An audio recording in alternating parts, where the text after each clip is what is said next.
Kendy Rusiewski, 23 years of talent acquisition experience. I lead our government public services advisory practice, which consists of cyber, regulatory and legal, accounting, CPA. I've been with the firm for 13 and a half years, all within the federal government space.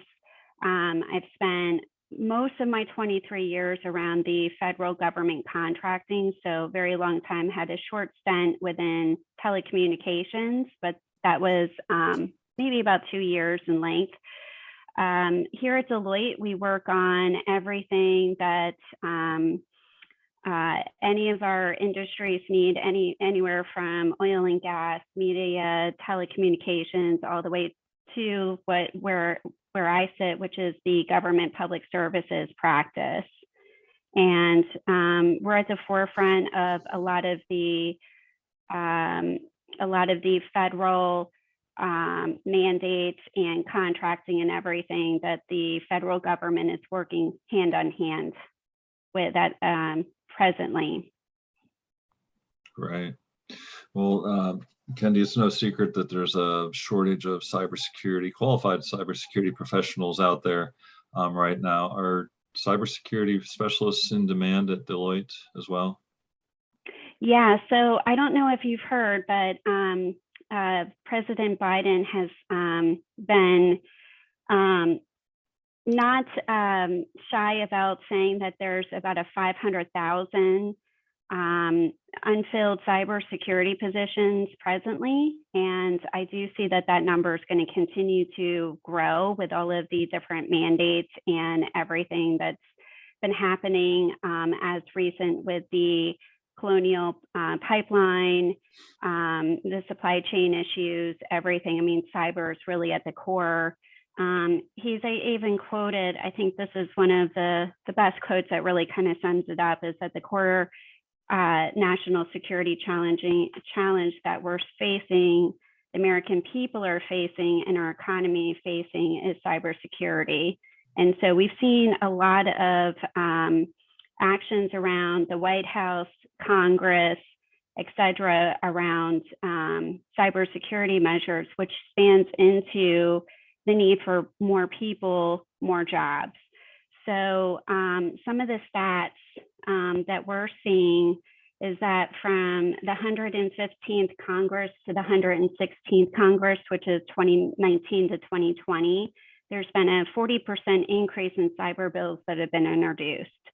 So when you see that much activity in Congress, that means that there's definitely more push for regulation, more push for bringing Americans together to really try to combat the cyber attack. There's been a lot of talk around, this is kind of the new boots on the ground to cybersecurity attacks. And that's only going to continue and be an avalanche, which is where the jobs and the demand comes from. So right now, just in the government public services practice within Deloitte and cyber, I've seen over the last 4 years a 200% increase in demand. Over the last year, we've seen a 100% increase in the need to bring more cyber, professionals in and to really help tackle a lot of the things that you see in and around the news. So all of the positions go to the core of the mission and what the White House and Congress are trying to combat. And now we're starting to see that that's spanning even more into the public sector, which, that crossroads between public sector and the federal government will, continue to increase with a lot of the new relationships and laws that have been introduced. And that's going to increase the need for more cybersecurity professionals in and around each and every company, from small business all the way up to large. What cybersecurity roles are most in demand with Deloitte? Yeah, so right now, our top is identity and authentication. We're seeing a huge demand in internal and with our federal clients Ransomware is another, trying to protect, from ransom attacks. I would say that the top positions right now are application security, computer forensics, cloud, ethical hacking, like I said, identity and authentication, incident detect and response, malware, ransomware when it comes into the cyber or the software wheelhouse. And then there's also a lot of soft skill sets that a lot of people are not too familiar with. That is another way to get into the cybersecurity. And when I mean soft, not so heavily technical, but there's governance, risk and compliance, anything around education when it comes to training, learning and development, awareness, within the communities that companies and the federal government need to keep communicating to their staff that even they can, help spread some of the ransomware and some of the cyber attacks. So trying to minimize some of that, as well as critical infrastructure and within the supply chain, that's going to be even bigger. So those that are in the military community, and I spend a lot of time on a lot of bases up and down the East Coast. I've been on several employer TAP committees for those that are looking, once they do look to separate and start their next life after military service. I'm also helping out with hiring our heroes. In fact, we're getting ready for our next cohort. But the biggest thing I can say is that you don't have to be heavily technical. You can do some of these softer skills to get into the cyber, because there's such a demand for those individuals as well to help with a lot of these issues and challenges we're facing. I see. So if somebody's coming out of the military and they do have a cybersecurity background, would they necessarily need like a college degree, or would their military training and experience be in lieu of a college degree? I would say yes and no. It depends. Some of our government contracts state that they need that 2 or 4 year degree. Not necessarily does it have to be in computer science. It just depends on how that contract is written. Some contracts are getting a little bit more looser, not as many, but they are, where experience can be in lieu of degrees. So we're starting to see that loosen up, which I'm really happy to see, especially for those of our military service that's looking to transition out. That would be a huge benefit if some of that could be lifted. I would say really getting exposure, getting your hands, real hands-on experience is the best way to make the transition from military service into the private sector, because that's what we really need, is to see that someone has, done that type of work, unless they're going back to school, and we can recruit them within the campus realm. Yeah, I know that's a source of some frustration that, somebody might be trained and working in that field, have a lot of that technical hands-on experience even, but not necessarily have a college degree. And then they come out and, as you mentioned, some of the contracts require that. So it kind of ties your hands a little bit, but I mean, it's not just this field, it's across a lot of different fields. But if somebody is coming out of the service and they don't have any of that technical or training in cyber, but they want to get into the career field because they're interested in it, they recognize that it's a great in-demand career, what would you recommend? What kind of training and education would you recommend they pursue post-military? Yeah, so I highly recommend that anybody receives their CISSP, which is it's a certified information assurance professional that really holds a lot of weight within the community within cyber. It's been around for more than, I think, 25 years, give or take. It's kind of the gold standard, if you say, or if you have that, then it gives, warrants that you do have those cyber skills. Try to look into maybe small businesses and or potentially nonprofits that may not have those stringent bachelor's or 2-year degrees. Definitely try to go back, get the degree, because that will help us. And, hopefully the more loosening that we have on government contracts where they can use experience in lieu of a degree, hopefully they'll come more and more, because we get extremely frustrated as well, because we want to accept, but when our hands are tied, it becomes difficult. Sure. But, there's been, as you mentioned earlier, there's been described a crisis of shortage, the shortage of workers as a crisis proportion. What is Deloitte doing to try to address that crisis?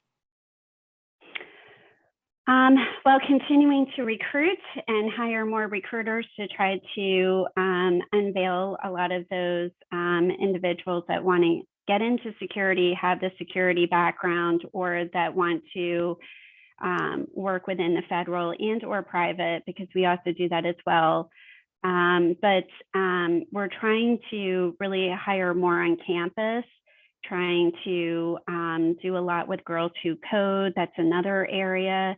In fact, some of the stats that we're seeing within the talent acquisition world is only 27% of females actually make the landscape of cyber professionals. So we need more women.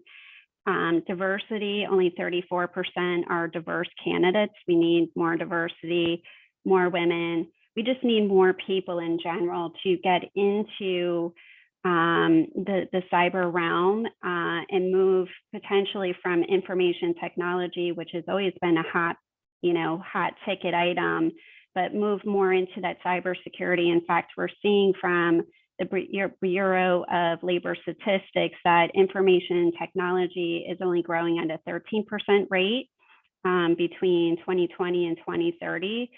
To the information security or cybersecurity realm is a 33% rate within that time span. So there's a huge disparity. So if you are going back to school and you're only focusing on information technology, try to take some of those cyber courses, or even maybe some of the softer, like I said, governance, or some training, learning and development, because a lot of the schools are also going to need some of this as this new push, occurs throughout the U.S. But here at Deloitte, we're recruiting a lot heavily on campus to bring in that talent and doing what we can to continue to foster boot camps, learning and development in-house to really keep our professionals as cutting edge as much as we can, to help continue the movement, because it's a very fast pace when it comes to ransomware and trying to keep up with those that are doing the attacks on our country, and trying to keep up with them as much as possible. So yeah. Good. How would you characterize the Deloitte company culture? Are these positions mostly remote positions? Are these in-person positions? Is there a lot of travel involved with these types of jobs? Well, just like everything with the pandemic, our world is definitely shifting within the workforce, not only in cyber, but across the landscape. There's, it is a candidate market right now where they are demanding that they want a hybrid, or they want to work from home, or, some type of more flexibility for their personal life. And so we've really kind of shifted, like a lot of the other technology firms, where in our commercial practice that really focus more on private industries, they were doing a lot of heavy travel. They're not doing that as much. Within the government public services, we're seeing this shift where it used to be that our clients wanted to see us 5 days a week on site. That's starting to change, where a lot of our folks are not going into the office every day, maybe a few days a week, which is that hybrid model that a lot of people seem to really lean more towards, where they can get that connection with their coworkers, but also have the flexibility of working from home. So we are seeing a big shift, not only with the US landscape, but within our own Deloitte and within the government federal space as well. And are these positions available around the country, or are they pretty much concentrated in the DC area? No, so that's another myth. If those that are in cybersecurity want to support the federal government or continue with their public service, they do not have to live here in the DC metro. We've seen another shift over the last couple years where almost half of our positions are moving outside the DC metro into other metro locations. And, with this work from home, hybrid allows really anybody to work from anywhere. And that really has helped, reach farther with the talent pool and who we're able to bring in-house with having the remote, hybrid, and in-office flexibility. So there is a lot of more opportunity than I've ever seen before. Is that right? If a transitioning service member or recent veteran feels like they're qualified and they would like to, pursue opportunities at Deloitte, what's the best way to go about that? I would say we've been partnering with Hiring Our Heroes, which has been extremely successful, where the fellows are able to come in for 12 weeks. It's an unpaid internship. We're doing this here in cyber, both in our commercial and in our government public services practice. It's a good way to really kind of see if consulting is for them, as well as get a lot of on-the-job training with some of those skill sets that they may have not been privy to. That's a really great way to kind of dip your toe into the water and see what employers, what type of industry, all of those. Plus, we've seen, and we've been doing several cohorts with Hiring Our Heroes, but the majority of the fellows do receive offers and they do start with us and come in-house. So that's a great way to really get yourself in the door. The next is I say network with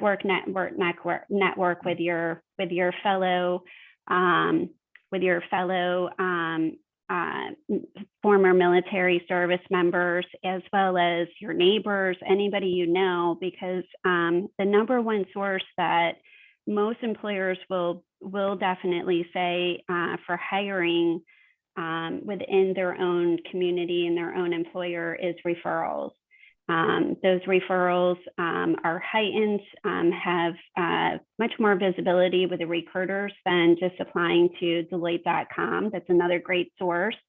But really that networking is where you want to go first and foremost, if you don't go into a program like Hiring Our Heroes. Right. Is there anything you'd like to add that we haven't talked about? Yes. So I have been extremely vocal on those that are transitioning from the service. A lot of times when we're at job fairs or we see cover letters, or I know that there's a lot of questions around the TAP classes that are out there, where it seems to be the word on the street is saying, I've done program or project management. What we really want to hear from a recruiting experience is, and a recruiting to get to know who you are and your skill sets, is really give what is the core of your skill set. Even if you have managed large teams within the service, that's a great added bonus, but that's not really your SME. Your SME is it cyber? Is it accounting? Is it human capital, learning and development? That's what we really want to know, and that will take you into the various different places. Management would be the secondary feature under your qualifications and your experience. Fantastic. Well, thank you so much, Kendy, for taking time to speak with us today and share some of your insight and your expertise. Thank you, Dan. I appreciate it. Bye. Thanks.